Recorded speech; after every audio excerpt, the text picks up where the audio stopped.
말씀 보겠습니다. 레위기 우리 13장 말씀입니다.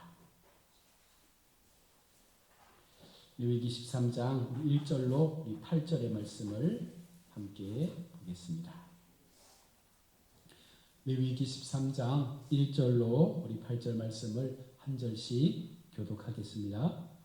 여호와께서 모세와 아론에게 말씀하여 이르시되 만일 사람이 그의 피부에 무엇이 돋거나 뾰루지가 나거나 색소이 생겨서 그의 피부에 나병 같은 것이 생기거든 그를 모 제사장 아론에게나 그의 아들 중 한 제사장에게로 데리고 갈 것이요 제사장은 그 피부의 병을 진찰할지니 환부의 털이 휘어졌고 환부가 피부보다 우묵하여졌으면 이는 나병의 환부라. 제사장이 그를 진찰하여 그를 부정하다 할 것이요 피부에 색천이 희나 우묵하지 아니하고 그 털이 휘지 아니하면 제사장은 그 환자를 이에만 가두어 둘 것이며 이래 만에 제사장이 그를 진찰할지니 그가 보기에 그 환부가 변하지 아니하고 병색이 피부에 퍼지지 아니하였으면 제사장이 그를 또 이래 동안 가두어 둘 것이며 이에 만에 제사장이 또 진찰할지니 그 환부가 이르러졌고 병색이 피부에 퍼지지 아니하였으면 피부병이라 제사장이 그를 정하다 할 것이요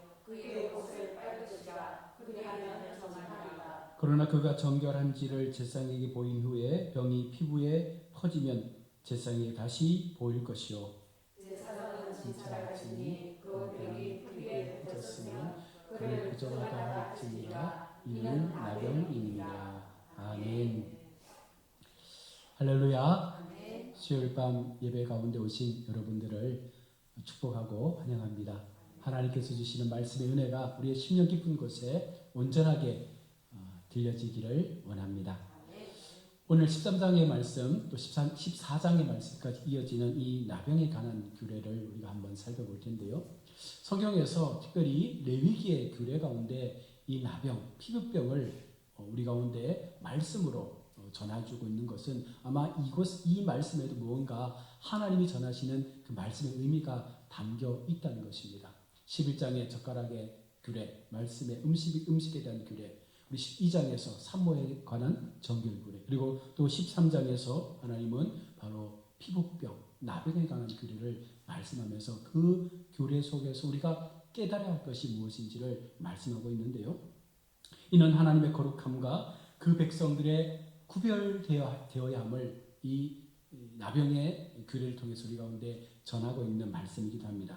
오늘 기록된 나병이라는 단어가 짜라트라는 이 단어로 쓰고 있는데 원문에는 이 나병이라고 되어 있지만 이것을 좀 더 폭넓게 보면 악성 피부병이라는 모든 그 항목들을 이 단어가 다 품고 있는 것입니다. 그래서 나병 하나뿐만 아니라 우리 몸 가운데 일어나는 수많은 악한 어떤 그 피부병들을 바로 나병과 같은 맥락에서 보고 있는데요. 이 레위기 13장의 정결법은 어쩌면 궁극적으로 하나님의 임재를 경험하기 위해서 우리가 어떠한 모습으로 하나님 앞에 세워져야 하는가에 대한 부분들을 말씀을 하고 있는 것이에요.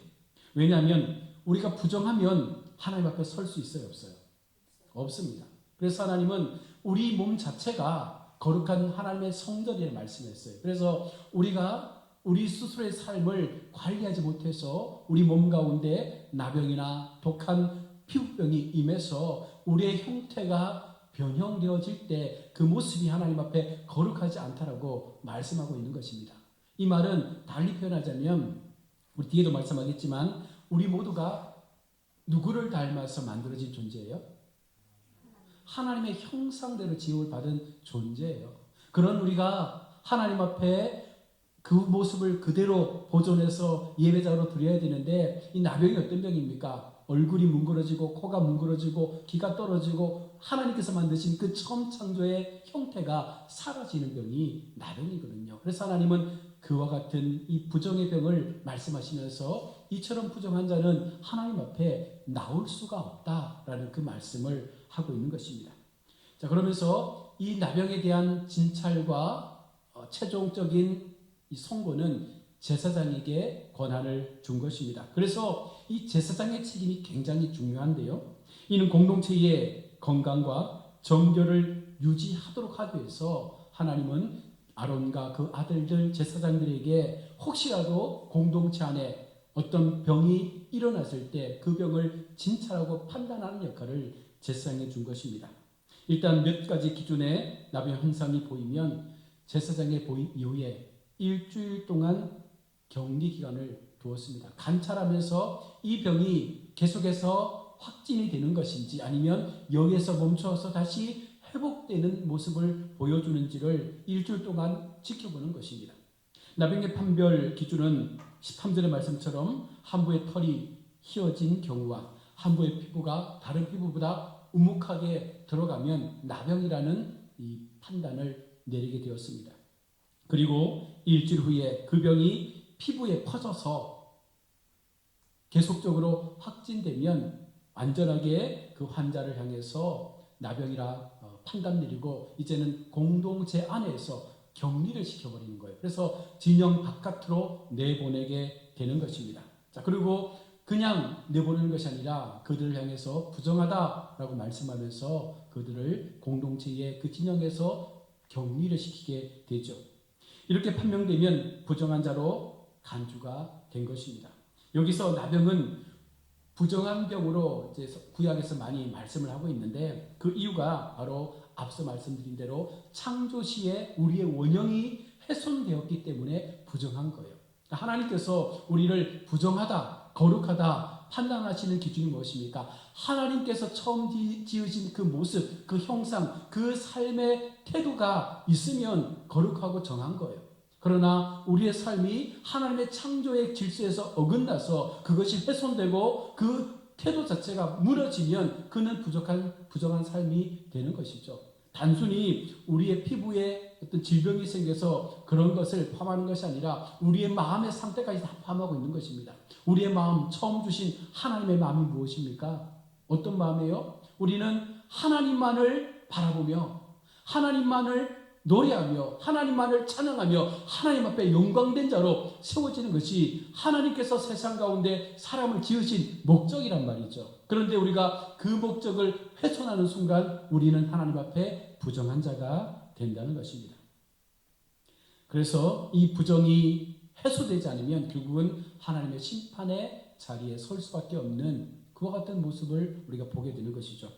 레위기 13장에서 여러 종류의 유사한 증상들이 여러분 발생될 때 나병이라고 판정하는 이 기준들을 자세히 적어 놓았는데 만일 나병 환자임이 확실해지면 제사장은 그를 부정하다라고 말하고 완전하게 격리를 시켜야 했습니다. 여기에서 제사장은 피부병을 정확하게 판단해야 되잖아요. 잘못 판단해서 나병이 아닌데 나병이라고 판단해서 격리시켜버리면 그 사람은 억울하지 않습니까? 그래서 제사장은 책임감을 가지고 옳고 그름, 하나님 앞에 부정과 거룩함, 구별들을 잘해서 영적 지도자 역할을 잘 감당해야 했던 것이죠. 오늘날도 마찬가지 아니겠어요? 여러분 교회 안에서 영적 지도자가 사리를 잘 판단하고 진리를 잘 분별하고 옳고 그름을 잘 판단하고 말씀의 기준 속에서 하나님께서 원하시는 교회의 목적과 교회의 비전을 향해서 어떻게 교회를 세워가야 하는 것이 옳은지를 분별하지 못하면 교회는 산으로 가는 거예요. 이 땅에 많은 교회들이 왜 분열하고 깨어집니까? 바로 구심점이 흔들리면 그럴 수밖에 없는 거예요. 영적인 리더십에 하나님의 은혜가 부어지고 그 영적 리더십을 통해서 몸된 교회가 더 하나님 앞에 강력한 성령의 역사를 우리가 행할 수 있을 때 하나님의 교회는 흥황하는 거예요. 그러나 반대로 그렇지 못하고 목사가 자기 사심을 채우고 욕심에 빠지고 세상의 것에 마음을 빼앗기는 순간부터 교회는 흔들릴 수밖에 없는 것입니다. 그래서 여러분 구약에서나 신약에서나 앞서 세움받은 이 제사장 역할은 너무나 중요하다는 것을 말씀하는 것이죠. 나병 환자를 진찰하고 나병을 판단하는 이 제사장 역할은요 너무나 중요한 것이어서 오늘 성경 우리가 다 읽지는 않았지만 이 성경에서 두 가지의 말씀을 통해서 제사장이 어떻게 이 병을 판단해야 되는지를 말씀하는데 첫 번째가 제사장이 진찰하라는 거예요. 두 번째가 제사장이 판정을 내리라는 거예요. 공동체 안에 어떤 누군가가 병에 걸렸을 때 그것을 누가 판단합니까? 제사장이 보는 거예요. 제사장이 살미리 살펴서 이것이 진짜 하나님 앞에 부정한 병이 맞는지를 살펴서 그것이 맞으면 부정하다라고 말하고 그를 진영 밖으로 내어보내고, 그렇지 않으면 다시 공동체로 받아들여서 계속해서 신앙의 여정을 행할 수 있도록 그 일들을 할 것을 말씀하고 있는데요. 오늘 13장의 말씀을 다 읽어보시면 제사장이 칭찬하라는 말씀이 13번 기록되어 있고 제사장이 판정하라는 말씀이 11번이나 기록되고 있습니다. 그만큼 하나님께서 영적 제사장에게 하나님의 몸된 공동체를 지키기 위해서 그 공동체가 한 작은 질병을 통해서 전체가 오염되고 전체가 그 질병에 썩지 않도록 하기 위해서 제사장이 그것을 잘 분별할 수 있는 역할을 하도록 책임을 묻고 있는 것입니다. 그래서 이것은 누구의 직무예요? 제사장의 고유의 직무예요. 다시 말하면 오늘날 여러분 교회 속에 우리가 수많은 성도들이 함께 믿음 생활을 하지 않습니까? 그러면 지금의 우리가 나병이라는 이 표현을 가지고 말할 수는 없겠지만 우리의 영적인 모습 가운데 행여라도 하나님께서 원하시지 않는 부정의 나병의 어떤 그 마음들이 우리 속에 보여질 때 그것을 여러분 우리 성도들이 판단하지 말라는 거예요. 성도들 개개인들이 너의 믿음이 이렇구나, 너의 믿음이 이렇구나 판단하며 책망하지 말라는 거예요. 이것은 누구의 권한입니까? 목사의 권한인 거예요. 목사에게 의뢰하고 목사가 그를 불러서 그의 믿음을 체크해보고 이것이 하나님의 말씀에 옳은지, 이것이 신앙에 반하는지, 옳은 행동인지를 잘 판단해서 그것이 만약 교회에 유익이 된다면 그를 더 높이 세워주는 것이고, 만약 이것이 교회에 해가 된다면 그를 불러 치기하고 공동체에서 분리시키는 것이 여러분 목사의 역할인 거예요. 그 책임을 우리가 여러분 받아들이지 않으면 어떻게 되겠습니까? 교회 질서가 무너지잖아요.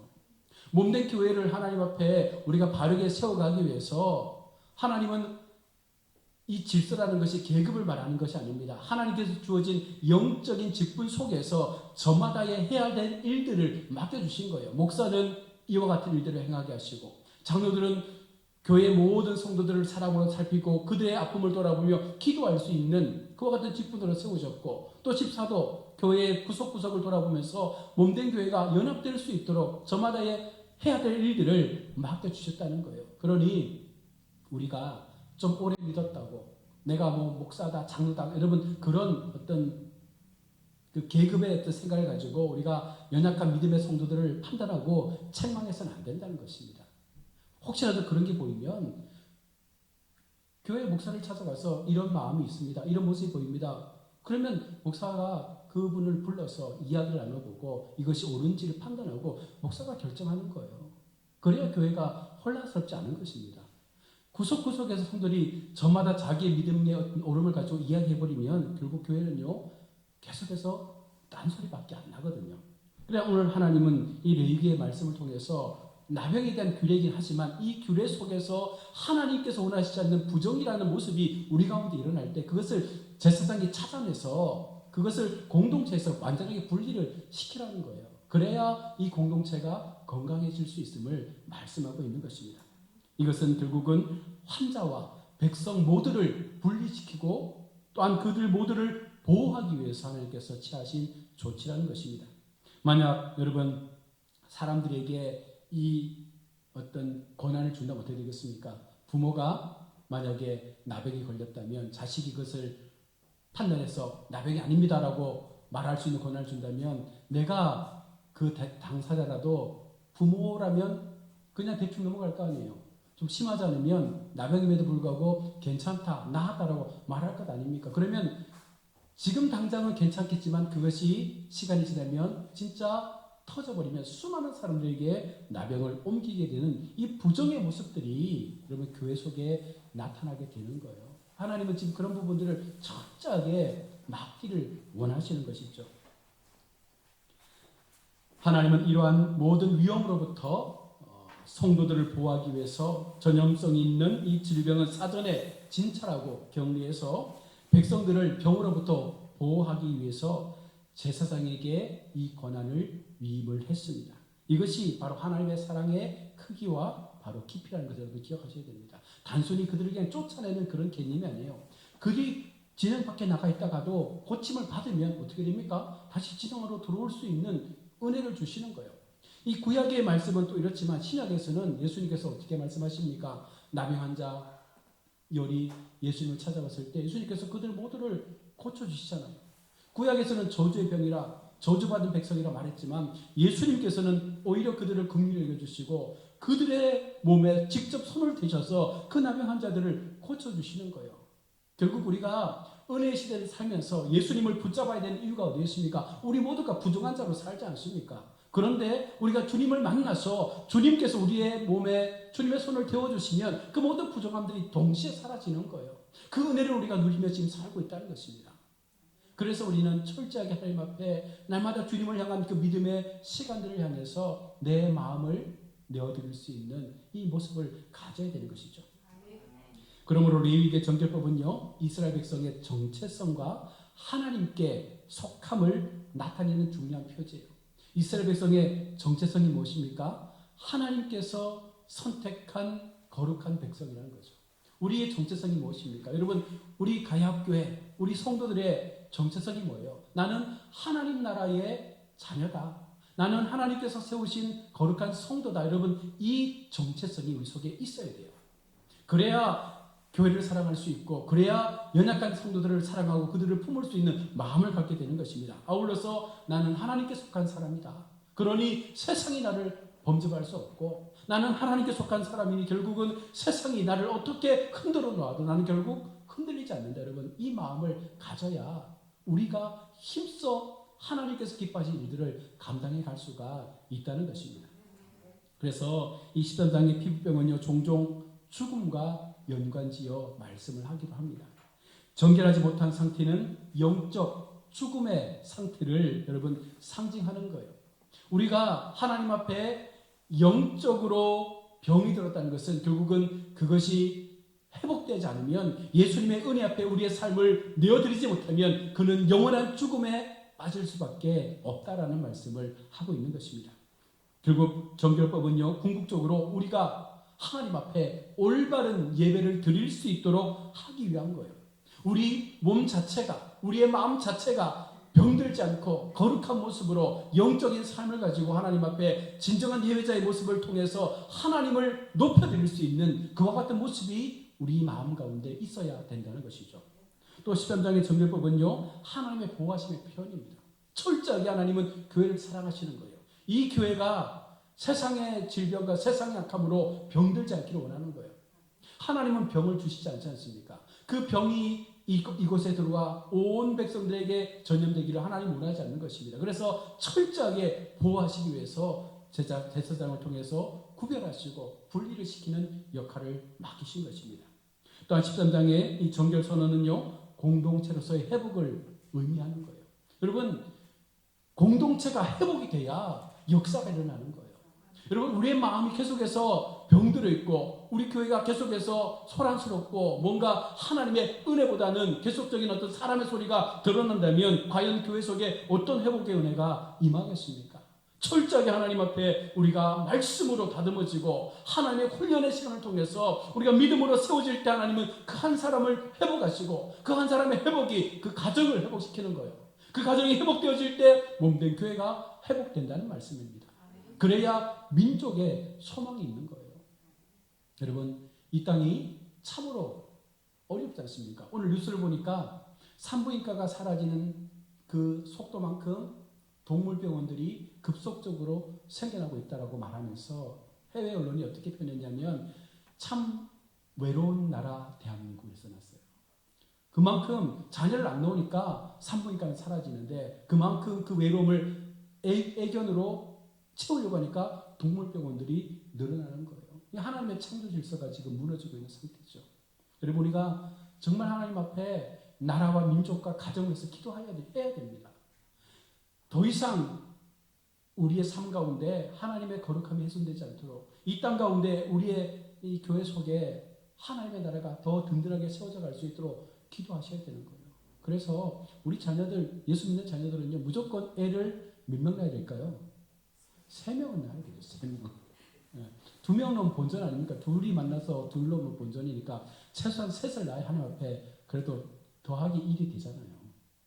우리 자녀에게 계속해서 신앙적 이런 가르침을 줘야 됩니다. 생육하고 번성할 수 있는, 그래서 하나님의 나라가 세워져 갈 수 있는 이 이슬람인들은요, 일부 다처제 아닙니까? 온통 씨를 뿌려놓고 모두가 그 자식 생산에 혈안을 풀고 있거든요. 한국에 치료가 있는 유대인들도요, 본래 자기 땅에 자기 나라에 가족이 있음에도 불구하고 여기서 또 결혼하잖아요. 그래서 막상 그 나라 가보면 자기가 3번째 부인이고 막 4번째 부인이고 그런 거예요. 여러분, 지금 나라가 이렇게 혼란스럽습니다. 우리가 정신 차리지 못하면 교회 안에서 안전하다 여러분 결코 그렇잖아요. 세상은 점진적으로 교회를 침범해 들어와서 어느 순간 교회를 잠식해 버리는 거예요. 결국은 우리의 영적 상태를 정확하게 여러분 진찰하시고 치유하시는 하나님 앞에 우리의 몸을 맡겨서 더욱 건강한 상태, 더욱더 우리가 영혼의 상태가 하나님 앞에 기쁨과 평안을 누릴 수 있는 그런 모습으로 우리 삶을 하나님께 드릴 수 있는 그 믿음이 있어야 되는 것이죠. 빌 존슨의 이야기입니다. 우리는 누구도 그의 죄에서 구원할 수는 없지만 우리 안에 계신 그리스도께서는 하실 수 있습니다. 여러분, 우리를 이 모든 세상의 죄악과 모든 사망의 그 고통 속에서 건져내실 분은 오직 예수 그리스도 그분밖에 없다는 거예요. 수많은 세계 종교들이 앞다투어 연합을 이야기하고 하나됨을 이야기하고 서로 하나다라는 그 기독교 모든 타 종교의 그 연합들을 이야기하는데 여러분, 이게 결국 사단이 노리고 있는 함정이죠. WCC에 가입되어 있는 많은 교회를 보십시오. 작년에는 무당도 WCC에 가입이 됐잖아요. 무속 종교마저도, 무속 신앙마저도 여러분 이제 종교 통합에 다 들어와서 그렇게 하는 거예요. 작년인가요? 부산 엑스코에서 WCC 총회하면서 기도할 때 여러분 어떻게 기도하는지 아시죠? 사랑의 하나님, 천부의 하나님, 그다음에 그 석가모니도 나오고 또 무당도 나오고 해서 다 나오는 거예요. 그래서 이 땅에 불의의 구판이 열리지 않게 도와주시고 신명나는 구판이 열리게 도와달라고 예수의 이름으로, 석가모니의 이름으로, 마하모트의 이름으로, 무속신의 이름으로 기도드립니다. 이렇게 기도하더라고요. 이 무서운 세상인 거예요, 여러분. 지금 우리가 지금 그냥 교회 안에 있으니까 뭐 괜찮다 싶겠지만 지금 마귀는요, 어떻게 해서든 교회를 넘어뜨리기 위해서 하나님의 백성들을 영적으로 병들게 하기 위해서 계속적으로 노력하고 있는데 교회는 시간이 지날수록 더 기도하지 않고 더 예배에 집중하지 않고 더 말씀 앞에 서는 것을 멀리하고 있지 않습니까? 그러니 무슨 교회가 능력이 있고 힘이 있겠습니까?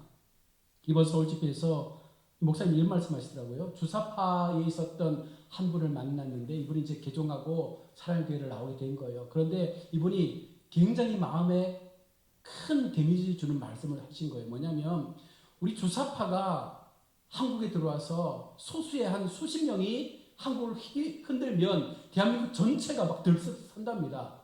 막 데모가 일어나고 막 나라가 한번 막 휘청찬대요. 그만큼 주사파가 강력한 어떤 그런 응집력으로 나라를 좀먹고 있는데 그분이 이렇게 말씀하시는 거예요. 우리는 수십 명만 대한민국에 들어가서 구석구석에서 막 활동해도 막 이 나라가 이상해지는데 아니 대한민국에 기독교인이 1000만 명이나 있는데 왜 나라가 이 모양입니까? 그래요 목사님한테.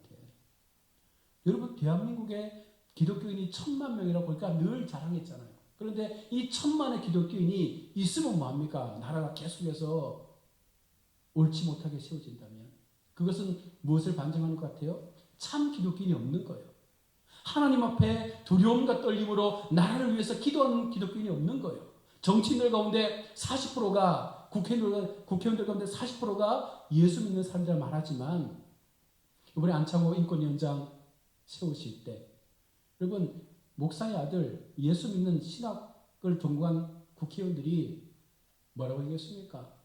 굉장하게 창조론을 모독하면서 진화론을 이야기했지 않습니까? 그분들이 예수를 안 믿는 분들이 아니에요. 교회를 다니고 있고 예수를 믿는 분들이에요. 신학까지 하신 분들이에요. 목사의 아들이었어요. 지금 세상은 이렇게 돌아가고 있다는 사실을 기억하셔야 됩니다. 여러분 우리의 영적 몸이 지금 나면에 들어있는 거예요. 우리의 영적 상태가 지금 하나님께서 부정하다 말씀하시는 그 부정한 삶의 자리로 계속해서 나아가고 있는 것입니다. 그래서 오늘 성경에 보시면 나병이 확정되었을 때 옷을 찢고 머리를 풀며 윗입술을 가리는 행위를 하도록 했어요. 이것은 장래에 행했던 장래 문화였거든요. 결국 무엇입니까? 나병이 들었다는 것은 결국은 죽었다라는 그런 마음으로 살라는 거예요. 철저하게. 죽었을 때 하는 행위를 왜 나병든 사람들에게 하라고 합니까? 회복되지 못하면 그는 죽은 사람과 같은 모양으로 살 수밖에 없다는 거예요. 그만큼 그것이 심각한 모습으로 공동체를 병들게 한다는 것입니다. 그래서 그 사람은 공동체에서 격리되는 것이죠. 여러분 죽은 사람과 같이 살 수 있습니까? 여러분 시체랑 살 수 있겠어요? 못 살잖아요. 지금 하나님 그것을 말씀하는 거예요. 부정한 자, 죄악에 가득한 자, 그는 죽은 자예요. 그러니 교회 속에 같이 살 수 없죠. 교회 밖으로 나가야 되죠.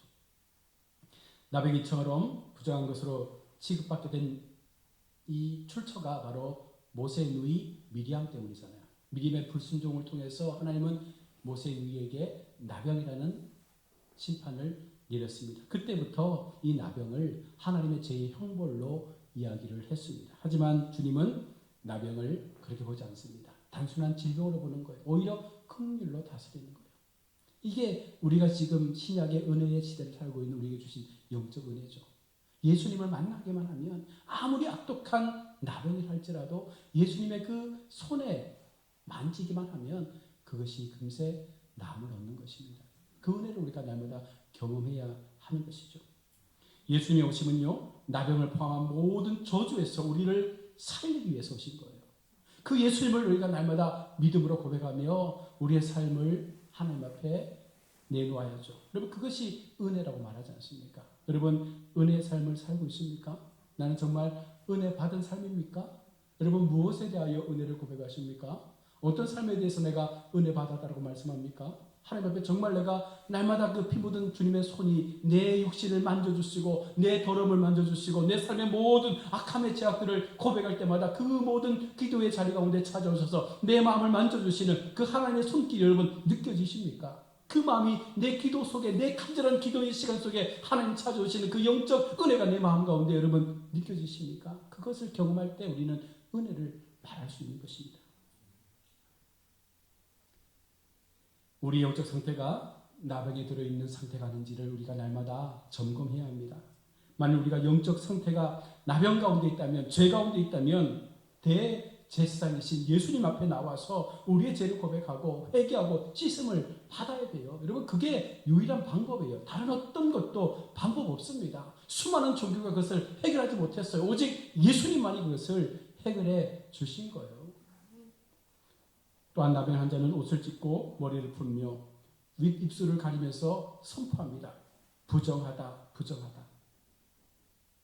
우리 또한 우리의 여러분 모습을 통해서 하나님 앞에 주님 저는 부정합니다.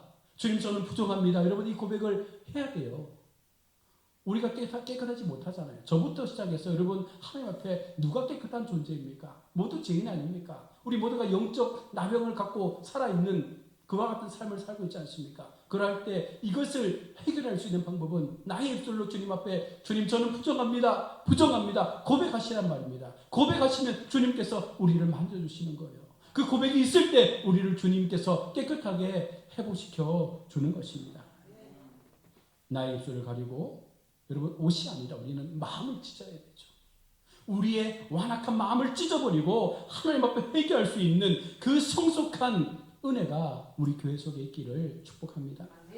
죄가 죄인 줄 몰라 회개할 줄 모르는 여러분 그런 사람들, 죄가 죄인 줄 몰라 회개할 줄 모르니 그저 교회 마당만 밟고 예배하고 가지만 그들 속에 하나님의 은혜가 없는 거예요. 진정한 하나님의 그 살아계심의 역사가 나타나지 않는 거예요.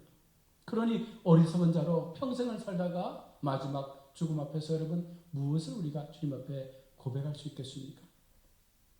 우리의 영이 주님 앞에 온전히 깨어나서 정말 나의 죄성과 나의 죄와 나의 더럽고 추한 모든 것들을 주님 앞에 마음 다하여 고백할 수 있는 우리 모습이 될 수 있기를 원합니다.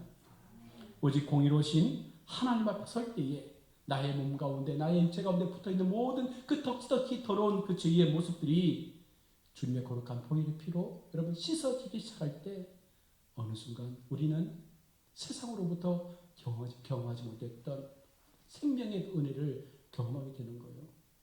나병 환자가 진영 밖에 죽은 자처럼 살다가 어느 순간 그 육체의 병이 고쳐져서 다시금 제 세상을 통해서 정하다 고백을 듣고 공동체로 돌아와 보십시오. 여러분 어떤 마음이겠어요? 정말 행복하지 않겠습니까? 정말 너무나 기쁘지 않겠습니까? 여러분 우리가 세상 가운데 버려졌던 인생인데 그런 우리를 주님께서 우리를 불러주셔서 너는 내 것이라 너는 내 것이라 내 아들 내 딸이라 말씀하시면서 내가 너를 이제 의롭다 칭하여 줄 것이다 말씀해서 우리를 교회 가운데 불러주셨을 때 여러분 우리 마음 가운데 죽었던 자가 살아났던 그 기쁨의 마음을 가지고 하나님 앞에 우리가 살아가야 된다는 거예요. 그 마음으로 살아야 교회가 즐거운 거예요. 그렇게 살아야 교회 생활이 즐거운 거예요. 그렇지 못하면 우리가 늘 얘기하잖아요. 어떤 분들은 한 주일을 보내고 나면 벌써 주일이네 라고 하는 분이 있고 또 주일이야 하는 분도 있어요. 우리가 기대하는 마음이 있으면 빨리 주일이 오기를 원하잖아요. 근데 주일이 막 불편하면 천천히 오기를 원하지 않습니까? 하나님 앞에 주님을 만나러 나가는 그 시간이 우리 가운데 여러분 기쁨으로 다가올 수 있는 그런 마음을 가지고 하나님 앞에 세워지기 원합니다. 나의 죄로 인해 다른 사람에게 여러분 그 죄를 전염시키지 않도록 내 죄를 깨달았어. 여러분 나병 환자가 격리되었듯 죄를 끊어버리는 그 결단들이 우리 속에 있어지기를 원합니다. 악은 어떤 모양이라도 버리라 말씀하셨습니다. 여러분 우리 속에 악이 있다면 그것이 작다라고 생각하지 마시고 그 순간 우리는 그것을 주님 앞에 고백하고 버려야 됩니다. 그냥 내버려두면 어느 순간 나도 모르는 사이에 누군가에게 전염되는 거예요. 우리 한국에 특별한 문화 있죠. 카더라. 누가 카더라. 그냥 나는 아무 말 없이 그냥 누가 카더라 하면 이분은 저쪽 가서 누가 또 카더라. 다 번지는 거예요. 여러분 우리는 그렇게 살면 안 됩니다. 우리는 죄를 전염시키는 사람들이 아니라 하나님의 은혜를 나누는 사람이 되어야 되죠. 중요한 것은 우리는 스스로의 죄의 이 약함을 보지 못해요. 그래서 우리는 무엇을 구합니까? 성령의 충만을 구하는 거예요. 성령이 임해야 우리의 죄를 보게 되고 성령의 충만이 있어야 우리가 얼마나 하나님 앞에 연약한 존재인지를 고백하게 될 수 있습니다. 내 죄를 알아야 고백하지 않습니까? 성령이 우리를 강근적으로 우리 입술 가운데 우리 마음 가운데 우리의 심령 깊은 곳에 영적 은혜를 부어주셔야 내가 이렇게 못난 사람이었구나를 고백할 수 있다는 것입니다. 아멘. 주의 말씀이 언제나 나를 비춰볼 수 있는 말씀의 거울 앞에 날마다 나를 조명해 갈 수 있는 우리 성도들이 될 수 있기를 원합니다. 아멘. 믿음의 삶을 통해서 제가 우리를 삼키지 않도록 날마다 주님의 그 놀라운 긍휼과 성령의 충만함을 여러분 구하시면서 나도 이제는 교회를 위해서 여러 많은 믿음의 성도를 위해서 도움을 줄 수 있는 죄를 전염시키는 그런 성도가 아니라 오히려 은혜를 나누고 삶을 나누고 기쁨을 나누고 하나님의 복음을 나눌 수 있는 그와 같은 삶으로 우리가 살아갈 때 여러분 그런 교회가 행복한 교회 아니겠습니까? 아멘. 우리 교회가 그런 교회가 좀 됐으면 좋겠습니다. 아멘. 우리 교회 속에서 일어나는 모든 말들은 다 은혜로운 말들이었으면 좋겠어요. 누구는 이렇더라 누구는 저렇더라 이런 말 아니라 하나님께서 내게 이런 은혜 주셨더라. 하나님에게 이와 같은 말씀의 역사를 허락하셨더라고. 하나님께서 나의 기도에 이렇게 응답하셨더라고. 하나님께서 나의 죄를 깨닫게 하셔서 내가 철저하게 주님 앞에 회개했더라고. 여러분 이런 수많은 영적 은혜를 나눌 수 있는 교회가 되어져서 누구라도 우리 교회를 찾아올 때 이 속에서 보는 것만으로도 예배를 드리는 것만으로도 그 속에서 하나님의 임재를 경험할 수 있는 강력한 성령의 역사를 경험하는 우리 교회 함께 만들어 가실 수 있기를 주의 이름으로 축원합니다.